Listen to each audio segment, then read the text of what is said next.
Welcome the Pakistani father and son reaction. तो यार मेरा नाम वजाद है यार भाई। भारत के आर्मी चीफ ने पाकिस्तान से अनलिमिटेड टाइम तक युद्ध लड़ने का बोल कर पूरे पाकिस्तान में मचा दिया खौफ। अनलिमिटेड क्या बोल रहे हो यार? हम तो 2 दिन नहीं 1 दिन नहीं निकाल सकते, तो ये क्या बोल रहे हो? भाई साहब वो कहा जा रहा है उन्होंने सामने दुनिया के सामने बैठ के ये ललकार हमें लगाई है। चलो कि भाई साहब अगर तुम बोलो तो 5 साल भी भारत तुमसे युद्ध लड़ेगा। अंदाजा लगा ले फिर इंडिया की ताकत का। भाई साहब हमारी तो इकॉनमी तबाह है तो ऑलरेडी खत्म है भाई साहब। वॉच करते हैं भाई, कौन करते हैं 3 ऑन एड स्टार्ट।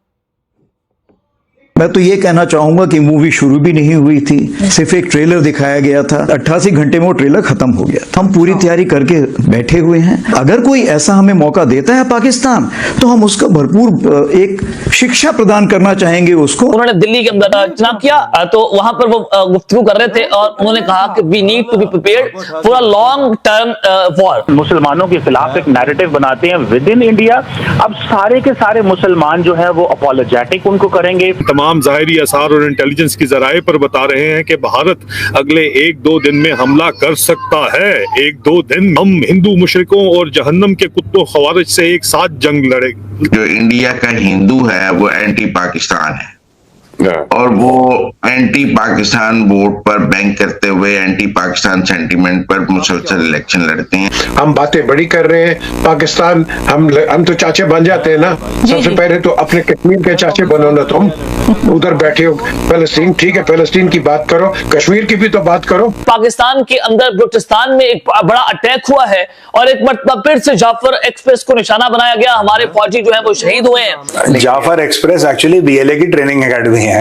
जब एक बच्चा बीएलए ज्वाइन करता है ना, नया भर्ती होता है ना, उसका जा तो जाफर पे प्रैक्टिस कर, जा यहाँ पे शक्ल में दिखाना, go and practice at Jafar. There only buffer zones, line of control. इधर से वो अफगानिस्तान का नया शौच। नमस्कार दोस्तों, आज हमारे आर्मी चीफ ने एक बड़ा बयान दिया है पाकिस्तान को लेकर के, जिसमें उन्होंने कहा कि ऑपरेशन सिंदूर सिर्फ एक ट्रेलर था 88 आवर्स का, जहां पर पाकिस्तान ने देखा किस तरह से भारत पाकिस्तान पर अटैक कर सकता है और पाकिस्तान के हर एक बेस को डिस्ट्रॉय कर सकता है अपने मन के मुताबिक। और उसके बाद लगातार हमारी इंडियन आर्मी तैयारी करती जा रही है एक बड़े वॉर के लिए। और इसके साथ साथ आर्मी चीफ ने यह भी कहा कि अगर पाकिस्तान इस बार कोई गलती करता है और भारत को मौका देता है कि पाकिस्तान पर कार्रवाई की जाए, तो इस बार पाकिस्तान देखेगा असली जंग क्या होती है। और एक तरफ दोस्तों जहां इंडियन आर्मी लगातार पाकिस्तान के ईस्टर्न बॉर्डर पर प्रेशर बनाती जा रही है, वहीं दूसरी तरफ वेस्टर्न बॉर्डर से बीएलए और टीटीपी भी पाकिस्तानी आर्मी पर लगातार अटैक कर रही है। रिसेंटली बीएलए ने फिर एक बार पाकिस्तान के जाफर एक्सप्रेस को हाईजैक कर लिया और काफी सारे पाकिस्तानी सोल्जर्स भी मारे गए हैं और कुछ किडनैप भी हुए हैं। चलिए इसी पर आगे पाकिस्तानी मीडिया का रिएक्शन देखते हैं। इंडियन आर्मी चीफ की जानिब से आज बड़ी आम तरीन स्टेटमेंट आती है। उन्होंने दिल्ली के अंदर कुछ चुनाव किया। ये कोई एक डिफेंस डायलॉग था वहां पर, अगर मैं ये लफ्ज सही बोल रहा हूं माजरत के साथ, तो वहां पर वो गुफ्तगू कर रहे थे और उन्होंने कहा कि we need to be prepared for a long term war. वो कह रहे हैं कि हमें जो है वो इस वक्त जनाब लंबी जंग के लिए तैयार रहना होगा। मैंने कल भी आपको बताया कि तारीख की सबसे लंबी तरीन जंग छिड़ने जा रही है। जी हाँ, ये अब इंडियन आर्मी चीफ की जानिब से कहा गया कि हमें लंबी तरीन जंग के लिए तैयार रहना होगा।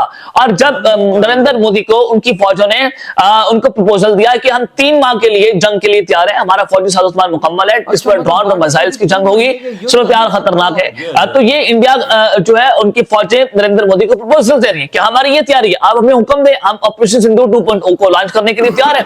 और उनके चीफ साहब ने जो है वो ऑपरेशन सिंदूर के ऊपर भी बात की। The movie hadn't even begun, it was just a trailer. उन्होंने कहा कि अभी मूवी जो है शुरू नहीं हुई, ये अभी ट्रेलर था। If Pakistan give us an opportunity, अगर पाकिस्तान हमें अपॉर्चुनिटी देगा तो हम बताएंगे कि एक हमसाये को कैसे बिहेव करना चाहिए।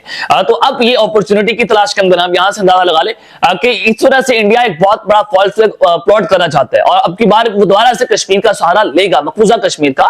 और वो जो कश्मीर है वहां पर ये ऑलरेडी इल्जाम लगाना इन्होंने शुरू कर दिया कि पाकिस्तान जो है वो यहाँ पर एक हमला प्लॉट करने की तैयारियां कर रहे हैं, वहां प्लानिंग की जा रही है।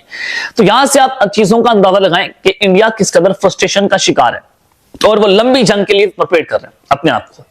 और जो उनकी क्रूशियल वॉर एक्सरसाइजेस थी उसमें भी आपको ये चीज देखने को मिली कि उनकी हर तरह की टेक्नोलॉजी उन्होंने उसका इस्तेमाल किया, हर तरह की फौजी जंगी मशक़ें की। अगले हफ्ते वो बरतानिया के साथ अपनी जंगी मशक़ें करने जा रहे हैं और फिर बिहार का इलेक्शन भी जीत गए और बड़ी लैंडस्लाइड विक्ट्री नरेंद्र मोदी को मिली है, जिसके बाद उनकी अपोजिशन जब वो भी परेशान हुई है। तो उसके बाद तो कोई शक बाकी नहीं रहा कि इंडिया पाकिस्तान पर हमला नहीं करेगा। इंडिया पाकिस्तान पर हमला करेगा, डेफिनेटली करेगा। इसके बाद तो कंफर्मेशन हो गई है कि इंडिया नरेंद्र मोदी को समझ आ गई है कि बिहार इलेक्शन के अंदर जो उनके एंटी पाकिस्तान सेंटिमेंट्स हैं वो जीते हैं, वो मकबूल हुए हैं और आउट ऑफ नो वे मकबूल हुए हैं, क्योंकि तमाम तर सर्वेस के बरअक्स जाकर ये नतीजा जाना ये बताता है कि सूरत हाल इंडिया के अंदर किस कदर भयानक होने जा रही है और अब नरेंद्र मोदी जो है अपनी साख को बचाने के लिए पाकिस्तान पर हमला करने जा रहे हैं। अब तक के लिए इतना ही, अपना ख्याल रखिएगा और इसलिए अपनी लाजमी हलक लाने के बाद पाकिस्तान जिंदाबाद। एंटी पाकिस्तान वोट वो हासिल करते हैं, उनको ये बिलीव है कि जो इंडिया का हिंदू है वो एंटी पाकिस्तान है और वो एंटी पाकिस्तान वोट पर बैंक करते हुए एंटी पाकिस्तान सेंटीमेंट पर मुसलसल इलेक्शन लड़ते हैं। और ये बारहा साबित हुआ है कि जो हिंदू जो हैं वो अक्सरियत की या वोटर की इलाके हैं वहां पर बीजेपी जीतती है क्योंकि वो एंटी पाकिस्तान वोट पे सियासत करती है। आप देखें ना, वो इंडियन पंजाब में नहीं जीत सके थे, वहां आम आदमी पार्टी जीत गई थी, ना कांग्रेस जीती ना कुछ, क्योंकि लोग वहां पर शायद anti Pakistan sentiment saleable product नहीं है। लेकिन जहां जहां एंटी पाकिस्तान सेलेबल प्रोडक्ट है, जैसे हमारे यहाँ एंटी इंडिया सेलेबल प्रोडक्ट है, हमारे यहाँ भी नारा लगता है मोदी का जो यार है गद्दार है इलेक्शन में, इसी तरह वहां पाकिस्तान मुखालिफ नारों पे वो इलेक्शन जीत जाते हैं। सही कहा भाई, सही कहा। देखो भाई साहब, भारत का आर्मी चीफ क्या बोल रहा है पाकिस्तानियों, आपने भी सुना मैंने भी सुना और यकीन मानो एक तरफ देख के मैं ये बात सुन के हिल गया हूँ कि उन्होंने बॉर्डर पर इस टाइम 90 दिन का सामान पहुंचाया हुआ है। मतलब उनको टेंशन ही नहीं है 90 दिन, वो यार मतलब के बगैर टेंशन के वो हमले कर सकते हैं। मतलब के 90 दिन का सामान उनके पास इस टाइम एक्टिव पड़ा हुआ है। बिल्कुल 3 महीनों का अंदाजा लगा लो, फिर उनके पास कितना सामान है और पीछे कितना उन्होंने जमा किया। और भाई साहब उनको भाई घंटा फर्क नहीं इस टाइम पड़ा, उनके डॉलर्स में घंटा फर्क नहीं जो 88 घंटे जनरल ने बोला है कि 88 घंटे का, तो जो ट्रेलर था अभी तो 90 दिन का सामान लेके हम बैठे हुए। मोदी जी को उन्होंने बता दिया कि मोदी जी पाकिस्तान के बॉर्डर पर हमारे पास 90 दिन का वेपन्स है, 90 दिन की मिसाइल्स हैं, 90 दिन के गोले हैं, 90 दिन के ड्रोन हैं, 90 दिन के भाई साहब रोबोटिक कुत्ते हैं जो भाई साहब ऊपर उनके बंदूकें लगती हैं भाई, और पाकिस्तान में वो घुस सकते हैं। हर आर्मी के जवान के पास ड्रोन है, हर आर्मी की जवान के पास एक अपना भाई देखो हो या ना हो, लेकिन उसके बावजूद भी देखो उनके पास क्या ये बड़ा खतरनाक सिचुएशन वजह किसी टाइम भी कुछ हो सकता है। ये 1-2 दिन में देख लेना कुछ वो खुला सिग्नल दे रहे हैं मोदी जी को कि भाई आप ओके ट्रिगर तो दबाएं। यार बनेगा क्या हुआ यार, जाहिर सी बात है भाई, आप लोगों ने तो चलो 3 महीने का सामान अपने पास रख लिया है, क्या हमारे बॉर्डर पे हमारी सेना इतना बड़ा काम तो नहीं कर सकती यार हमारी अगर सेना ने किया ना, हमारी सेना ने इतना बड़ा 3 महीने के युद्ध, मतलब आज तक पाकिस्तान भारत में 3 महीने का युद्ध नहीं हुआ यार, 17 दिन से ऊपर नहीं हुआ भाई, हमने तो नहीं देखा भाई इतना लंबा युद्ध। लेकिन भाई साहब अगर हमारी सेना कैसे 90 दिन का सामान पूरा करेगी, हाउ इज इट पॉसिबल यार। उन्होंने तो फुल तैयारी उधर की 90 दिन की, वो लंबे युद्ध हम लड़ने के लिए तैयार बैठे हुए हैं। देखो भाई उधर से वो मोदी जी को यार लाइव बोल रहे कि हमें तो इजाजत तो दे दो, लेकिन भाई इधर की सेना ने भी तैयारी की होगी वो बात नहीं है, लेकिन भाई इतनी बड़ी विशाल तैयारी मुझे थोड़ा सा इस पर डाउट है यार। 90 दिन की यार इम्पॉसिबल चीज है।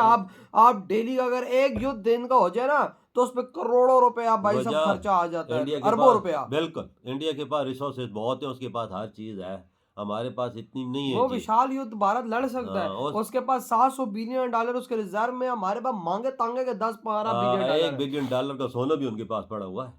$1 बिलियन कितने का? $1 बिलियन। 1 बिलियन क्या नहीं, 1 मिलियन 1 बिलियन, 100 अरब डॉलर का, 100 बिलियन डॉलर का उनके पास पड़ा हुआ। आप अंदाजा लगा फिर वजह, आप सोच लो ना कि किस तरह से फिर वो कर सकते हैं, अंदाजा लगा। तो भाई आपके क्या थॉट है इस बारे में, जो इतनी खतरनाक सिचुएशन इस टाइम आ चुकी है। इधर वीडियो तुम करते